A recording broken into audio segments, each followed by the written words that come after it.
Ladies and gentlemen, boys and girls, welcome to the Police Accountability Show.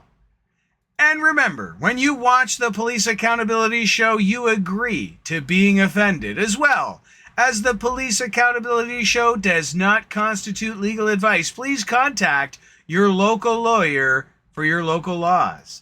And welcome, everyone, and I'm your host, Chad Christophers, and I'm here today to talk to you about police accountability, but mainly, should the police take complaints from the public? And I don't mean just complaints against themselves, which is certainly an aspect of it, but should they take complaints from the public at large? And my opinion is no. Why? Because they don't have the training to handle all of these issues. We should have a separate department for the people, by the people, that helps and assists you deal with the legality of the police, whether it be going to a personal lawyer or whether it be having a separate department to take the initial complaint from the public. Why? Because it also gives the police less opportunity to get the police complaint wrong. You got to realize you are now talking to law enforcement. And if you say things and do things in a wrong way, you could be breaking the law inadvertently. You could state things in a way that makes it sound different than they are, or say things that are wrong to the police officer, which could kill your investigation or complaint. So that's where we need, as citizens, a way to put in a complaint that's fair for us, where we talk to someone who's trying to help us, who isn't just worried about, whether or not a law has been broken, but we need people who are there to help us, to assist us in putting complaints not just against the police themselves, but against other people whenever we need to use the police service, when we need to report a crime.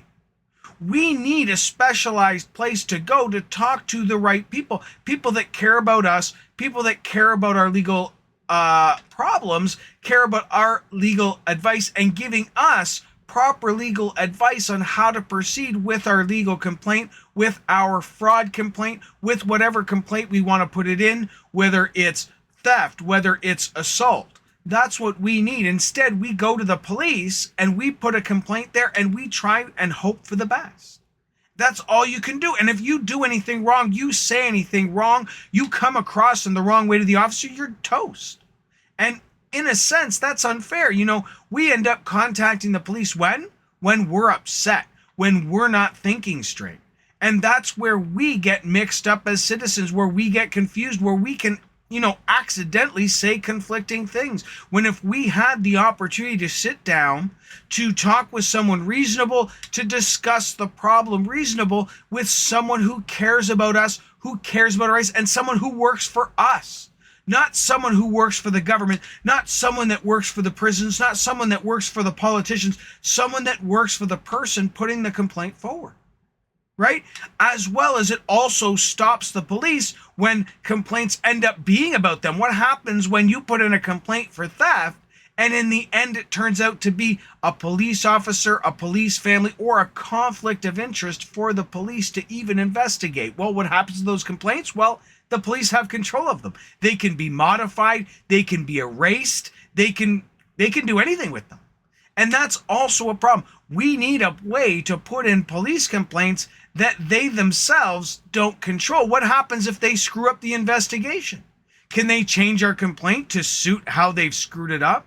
Or do they have to not listen to us, write down what they want or what they hear us or decide they hear us say, which is any excuse not to help themselves? I mean, a lot of these police officers are just like us every day. They're sitting there watching the clock, waiting to go home. Not everyone wants to be there all day. Remember, these are jobs. And in the past, did you know that when they first founded the police used to be criminals who were being punished? They actually got people, and a punishment for committing crime back in the 1700s would literally to be put on night patrol or night watch. The two earliest forms of police are the night watch and the slave patrol. And if you got caught doing something wrong back in the day, they would assign you to the police to, do police activity. right? To help them. Interesting way of solution. Would that work today? I don't know. Could be something interesting to investigate, but the bottom line, we'll go back to the initial point, is we need someone on our side. We need someone on our side that's more than a lawyer that costs thousands of dollars to have a meeting with, right? We won't even get into the cost of lawyers and the cost of self-defense in our society in this. But what we need is a separate department to, disposition these calls, these complaints to the appropriate department, because sometimes it's not the police that you need to be talking to. Sometimes it is a bylaw officer. Sometimes it is a mental health worker. Sometimes it is a drug counselor. And going to these cops and putting in the complaints blindly, they're not necessarily helping us. It may not help us putting in the complaints ourselves. We may not understand the law, what we're saying, and we're not going in there and giving the police relevant stuff. We could be missing good points, and we could also, as citizens, be missing really good pieces of evidence that we're not able to relay to the police because we don't know. We're not trained police professionals. We don't even know a lot of the times the law, and people are just using their own common sense.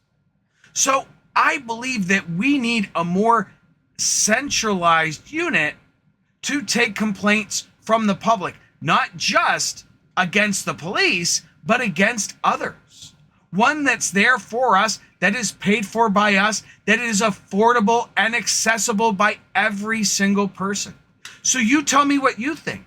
Do you think the police should take complaints from the public? We know they can't take complaints against themselves. I mean, they can't. Not because they're not obligated to, but because they don't do it properly, right? So what makes you think they're doing any of it properly? And do you really want to be contacting the police and saying things wrong when you're upset, when this is the most important part of your lives? People's lives are getting destroyed because they can't use this service correctly and efficiently. So tell me what you think. Tell me down in the comments. Do we need another organization to take the initial complaint from the public and then just have it referred to the police as necessary? Anyways, this is Chad Christophers for Police Accountability. Don't work too hard.